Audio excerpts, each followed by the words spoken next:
নমস্কাৰ মৰমৰ ছাত্ৰ ছাত্ৰীসকল, আজি মই তোমালোকৰ অৰ্থাৎ অষ্টম শ্ৰেণীৰ দ্বিতীয় পাঠটো আলোচনা কৰিম।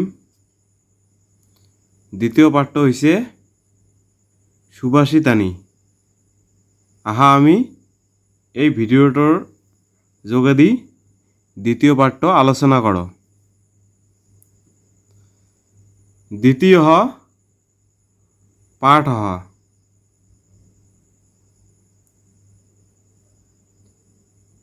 सुभाषितानी। ददाति प्रतिगृह्णाति गृह्यम् आख्याति पृच्छति भुङ्क्ते भोजयते चैव षड्विधं प्रीति लक्षणम्।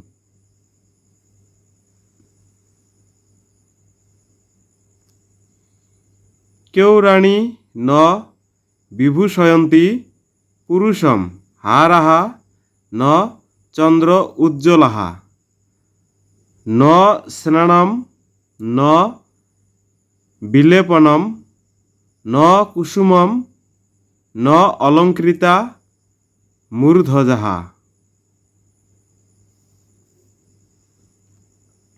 बाण्येका सम अलङ्करति पुरुषं या संस्कृता धार्यते क्षीयन्ते खलु भूषणानि सततं वाक्भूषणं भूषणम्।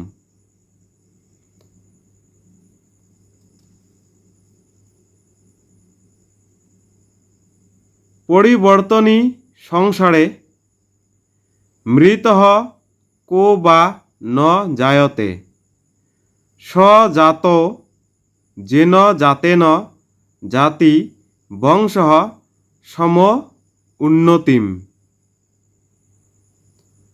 धन धान्य प्रयोगेषु विद्या संग्रहणेषु च आहारे व्यवहारे च त्यक्तजः सुखी भवेत्।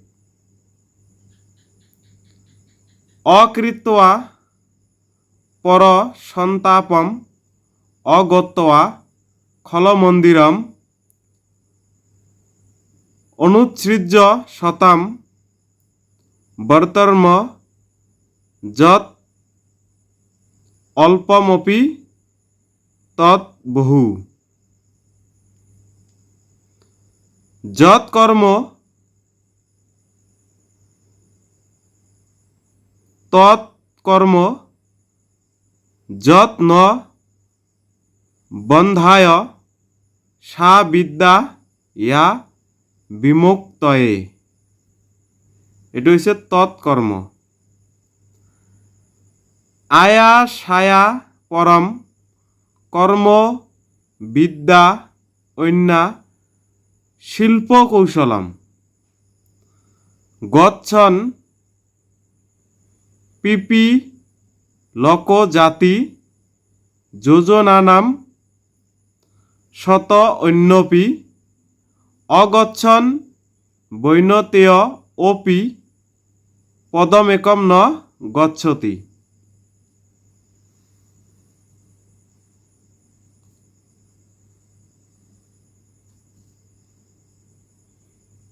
वनानि दहतो बहिने सखा भवति मारुतः स एव दीप नाशाय कृषे कैश्य अस्ति सौहृदम्।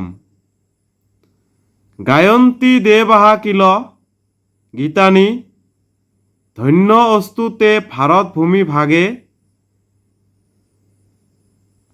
स्वर्ग अपवर्ग आस्पद मार्ग भूते स्वर्ग अपवर्ग आस्पद मार्ग भूते भवन्ति भूयः पुरुषः षुडत्वात्। षट् दोषः पुरुषेणे हातव्या भूतिम् इच्छता निद्रा तन्द्रा भयम् क्रोधम आलस्यम दीर्घसूत्रता। आमार এই সুভাষিতানী পাঠত এই 10টা সুভাষিত দিয়া আছিল। এতিয়া আমি ইয়াৰ অৰ্থবিলাক চাম। 1 নম্বৰ শ্লোকৰ অৰ্থ। শ্লোক 1, দান কৰা, গ্ৰহণ কৰা, গোপন কথা প্ৰকাশ কৰা, প্ৰশ্ন সোধা, ভোজন কৰা আৰু ভোজন কৰোৱা, এই 6 বিধেই হ'ল প্ৰীতি বা বন্ধুত্বৰ লক্ষণ।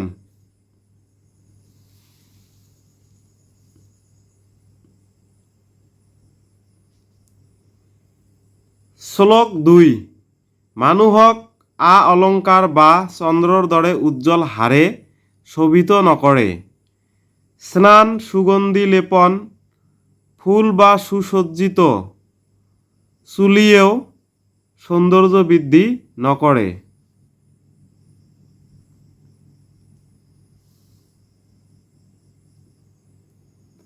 কেৱল পৰিশুদ্ধ বাণীহে মানুহক প্ৰকৃততে অলংকৃত কৰে। বাকী সকলো অলংকাৰ সময়ৰ লগে লগে নষ্ট হয়, কিন্তু সুন্দৰ কথাই হৈছে চিৰস্থায়ী অলংকাৰ। এতিয়া আমি 3 নম্বৰ শ্লোকৰ অৰ্থ চাম। কি কৈছে? শ্লোক 3, এই পৰিৱৰ্তনশীল সংসাৰত কোন নমৰে বা কোন পুনৰ জন্ম নলয়, কিন্তু তেওঁৰ জন্মই সাৰ্থক, যাৰ জন্মৰ দ্বাৰা বংশৰ উন্নতি আৰু গৌৰৱ বৃদ্ধি পায়। এতিয়া আমি 4 নম্বৰ শ্লোকটো চাম।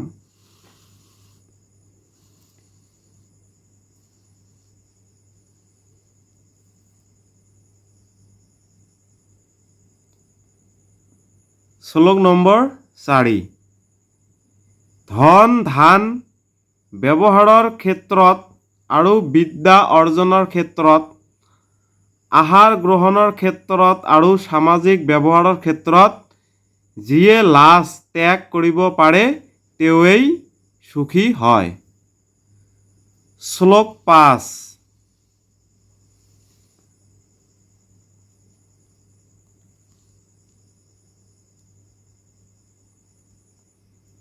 আনক কষ্ট নিদিয়াকৈ, দুষ্ট লোকৰ ঘৰলৈ নোযোৱাকৈ, সৎ পথ ত্যাগ নকৰাকৈ যি ধন পোৱা যায় সেয়াই বহুত বুলি গণ্য কৰিব লাগে।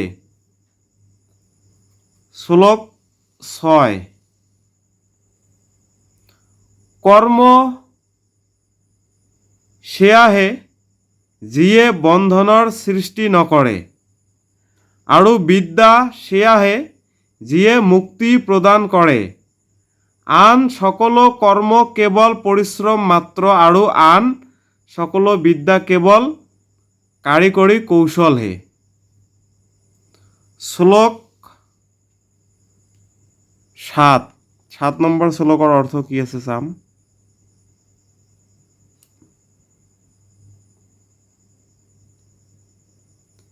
এটা গতিশীল পড়ুৱায়ো খোজ কাঢ়ি 600 যোজন বাট অতিক্ৰম কৰিব পাৰে, কিন্তু গতি নকৰিলে অতি দ্ৰুতগামী গৰুৰ চৰাইয়েও এই খোজো আগবাঢ়িব নোৱাৰে।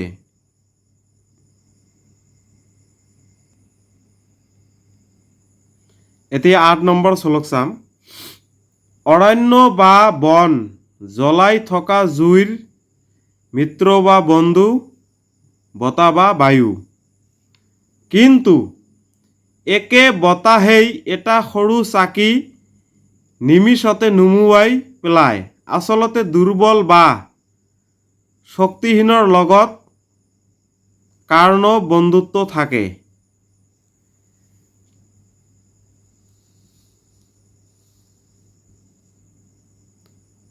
শ্লোক 9,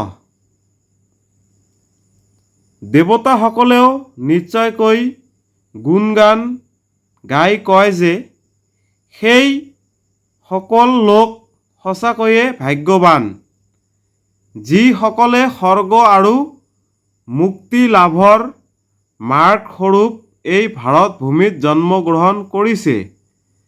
এই পবিত্ৰ ভূমিত জন্ম ল'বলৈ দেৱতাসকলেও নিজৰ দেৱত্ব ত্যাগ কৰি পুনৰ মানুহ হিচাপে জন্ম ল'বৰ বাবে ইচ্ছা প্ৰকাশ কৰে।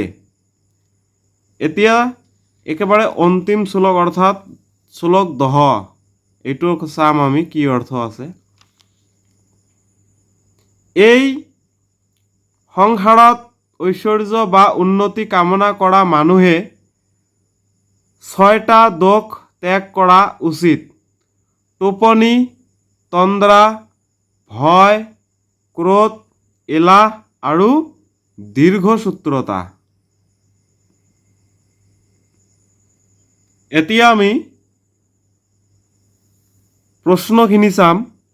1 নম্বৰ প্ৰশ্ন দিয়া আছে সুভাষিতানি সস্বৰম কণ্ঠস্থম কুৰুত।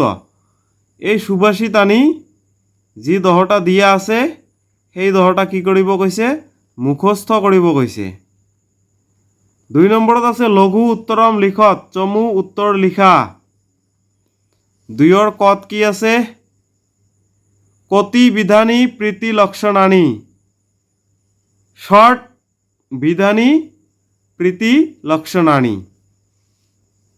খ নম্বৰত দিয়া আছে কি?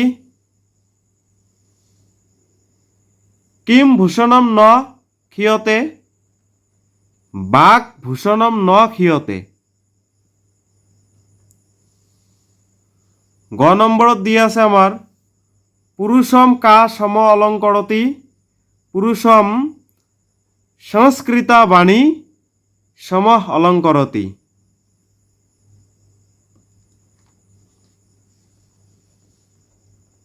এতিয়া আমি ঘ নম্বৰটো চাম। কহ সুখী ভৱেত, আহাৰে ব্যৱহাৰে ত্যক্তজঃ সুখী ভৱেত। এতিয়া ১ নম্বৰ কৃষে কৈশ্য কিম নাস্তি, কৃষে কৈশ্য সৌহৃদম নাস্তি। ইয়াত কোৱা হৈছে দুৰ্বল মানুহৰ কি নাথাকে? দুৰ্বল মানুহৰ সৌহৃদম মানে বন্ধু, বন্ধু নাথাকে। 6 নম্বৰ চাম কি আছে।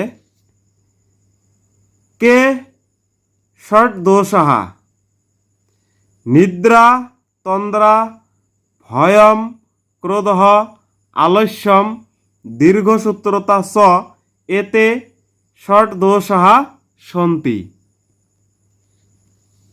এতিয়া 3 নম্বৰ ৰিক্ত স্থানানি পূৰয়ত, খালী ঠাই পূৰণ কৰিব দিছে। ভুংতে ভোজয়তে চৈব ষটবিধম, খালী ঘৰত হ'ব কি? প্ৰীতি লক্ষণম। ক্ষীয়ন্তে খলু, খালী ঘৰত হ'ব ভূষণানি সততম বাকভূষণম ভূষণম। গ নম্বৰত কি আছে? আহাৰে ব্যৱহাৰে, খালী ঘৰত হ'ব চ ত্যক্তজঃ সুখী ভৱেত। ঘ নম্বৰত কি আছে?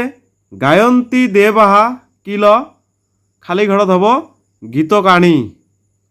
১ নম্বৰত কি আছে?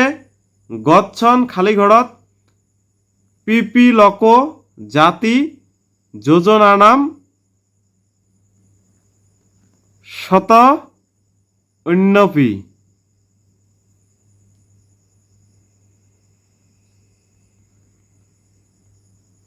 এতিয়া আমি 4 নম্বৰটো চাম। 4 নম্বৰ কৈছে পৰস্পৰম মেলায়ত, এইফালৰ অংশখিনিৰ লগত এইফালৰ অংশখিনি মিলাব দিছে। কি আছে? পৰিৱৰ্তনী সংসাৰে, এইটোৰ লগত হ'ব মৃত কো বা ন জায়তে। অগচ্ছন বৈন তেও, এইটোৰ লগত হ'ব বৈন তেও অপি পদম একম ন গচ্ছতি। তাৰপিছত কি আছে? বনানী দহত বহন্যে সখা ভৱতি মাৰুতঃ। তাৰপিছত কি আছে? তৎকৰ্ম যত ন বন্ধায় সা বিদ্যা ইয়া বিমুক্তয়ে। তাৰপিছত কি আছে অকৃত্বা পৰ সন্তাপম অগত্বা খল মন্দিৰম। এইখিনি আছিল আমাৰ মিলামিলি। এতিয়া আমি শেষৰটো চাম কি 5 নম্বৰটো দৰকাৰ নাই, ইমানখিনি প্ৰয়োজন নাই 5 নম্বৰ, সেইকাৰণে মই দিয়া নাই। একেবাৰে আমি 6 নম্বৰ চাম। কি কৈছে 6 নম্বৰ? ভৰ্তৃহৰেহে বিষয়ে দশ বাক্যানি অন্বিষ্য লিখত। ভৰ্তৃহৰিৰ বিষয়ে 10টা বাক্য লিখিব দিছে অন্বেষণ কৰি। উত্তৰ কি হ'ব? ভৰ্তৃহৰেহে বিষয়ে দশ বাক্যানি। ভৰ্তৃহৰি সংস্কৃত সাহিত্যস্য একः মহান কবি মুক্তকারः চ আसीत्। সহ উজ্জয়িন্যः রাজা আसीत् ইতি মন্যতে। তস্য পিতা গন্ধর্বসেনः তথা ভ্রাতা বিক্রমাদিত্যः আস্তাম। ভর্তৃহরিः মহান ব্যাকরণবিদ অপি আसीत्।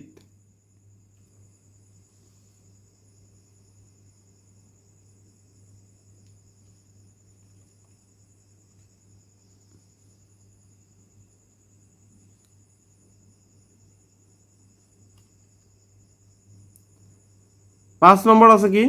সহ বাক্য পদিয়ম ইতি প্রসিদ্ধম ব্যাকরণ গ্রন্থম রচিতবান। কাব্যক্ষেত্রে তস্য শতকত্রয়ম অতীব প্রসিদ্ধম অস্তি। এতানি ত্রিণি শতকানি নীতি শতকম শৃঙ্গার শতকম বৈরাগ্য শতকম চ সন্তি। তস্য নীতি শ্লোকাः মানবায় জীবনস্য সত্যম মার্গম দর্শয়তি। সহ স্বজীবনে ভোগ বিলাসম ত্যক্ত্বা বৈরাগ্যম স্বীকৃতবান।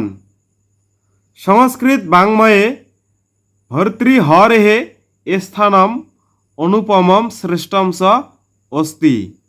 তো পাঠটো আমাৰ এইখিনিয়ে আছিল। আজিলৈ ভিডিঅ'টো ইমানতে সামৰিছোঁ। ভিডিঅ'টো চাই তোমালোকক কেনেকুৱা লাগিছে কমেণ্ট কৰি জনাবা। চেনেলটো ছাবস্ক্ৰাইব কৰিবা, ভিডিঅ'টো লাইক কৰিবা, শ্বেয়াৰ কৰিবা। আজিলৈ ইমানতে সামৰিছোঁ। নমস্কাৰ।